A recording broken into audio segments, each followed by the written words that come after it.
Creating a professional learning community, your professional learning community.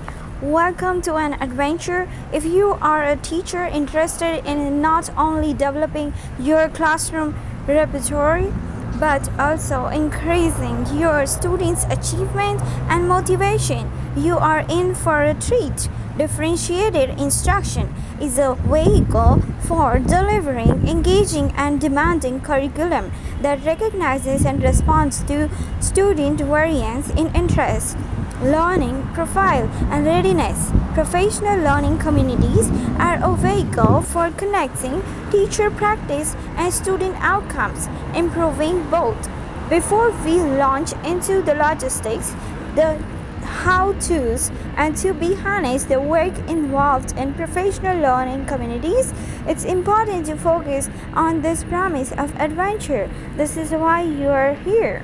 This is why you are joining a professional learning community. Welcome. Definition, description of professional learning community. A professional learning community, PLC.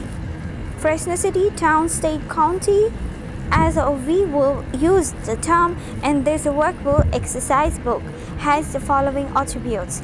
A group of 4 to 6 teachers or administrators that meets regularly and works between meetings to accomplish shared goals. In this case, the shared goals should be something like to increase teacher knowledge, understanding and skills in differentiated instruction, to increase student motivation, achievement as a result, less animal danger or no pets involves attack.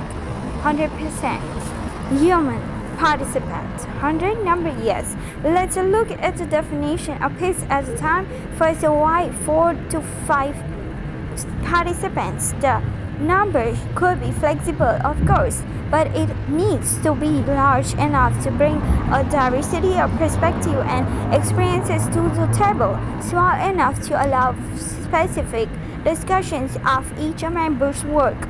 If you can manage to have an even number of participants, it's good. Colleagues can work in pairs between sessions, which have added benefits. It decreases the number of projects to be discussed at any one time, and it increases the options available for working on a project. For example, 2 teachers can try the same strategy in their classrooms, observe each other, and reflect on a strategy in the context of 2 different teachers and 2 groups of students. Why it is important to meet regularly and to work between meetings. PLCs are working groups. In them, teachers work collaboratively to reflect on practice. They examine evidence about relationship between teacher practices and student outcomes. A successful PLC requires teachers to take the time to meet for discussion and to work between meetings, to read informational pieces and reflect on them, and to try things in the classroom to collect evidence about the results. Meeting without anything substantial to discuss is pointless. Reading and classroom undertaking without taking the time to reflect, share, learn. Non-professional homework settings from them is likewise pointless. It takes both. What can you expect to happen as a result of your PLC work?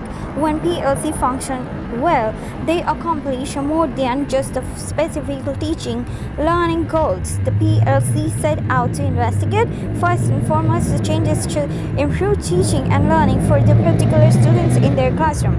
Results from learning communities in schools, according to McLaughlin and Talbot, 2006, include the following. Teachers build, demand, and manage various kinds of knowledge about the content and pedagogy, and the skills to use this knowledge in practice. Teachers and administrators develop a shared language and shared standards for practice and student outcome. This is a bigger deal than you might think, as you will find when you and your colleagues begin to discuss what things mean in course of your PLC work. Teachers and administrators sustain vital aspects of school culture. Learning together becomes a school-wide value.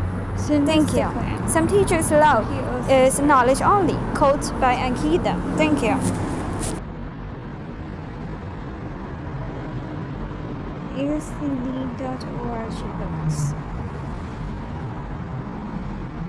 very differentiated instruction.